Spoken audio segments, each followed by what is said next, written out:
এই দুইটা ছাড়া বাংলাদেশের জনগণ কোনো নির্বাচন মেনে নেবে না। আর আমরা চুরি চামারি, কালো টাকার পেশি শক্তির প্রভাব যুক্ত নির্বাচন দেখতে চাই না।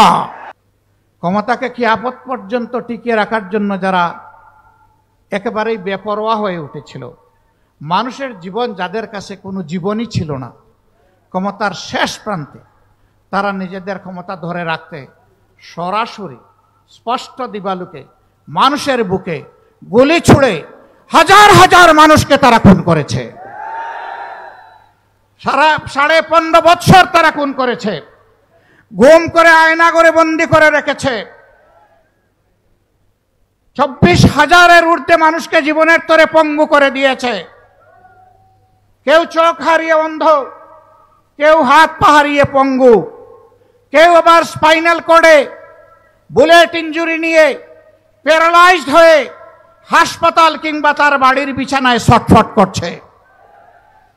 এই অবস্থায় যে কোনো নির্বাচনের আগে অবশ্যই দুটি কাজ সম্পন্ন করতে হবে।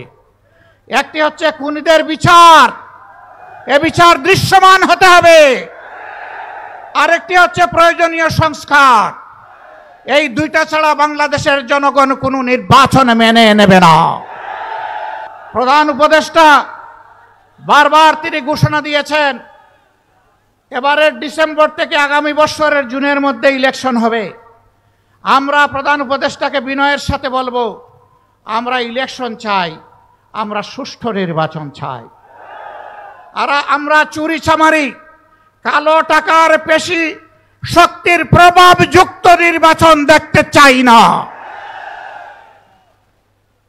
এই জন্য নির্বাচনের জন্য অবশ্যই সমতল মাঠ তৈরি করতে হবে।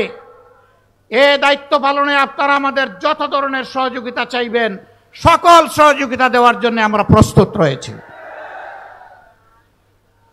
কিন্তু বিচার আর সংস্কার এই দুটো করে অবশ্যই নির্বাচনের পরিবেশ নিশ্চিত করতে হবে।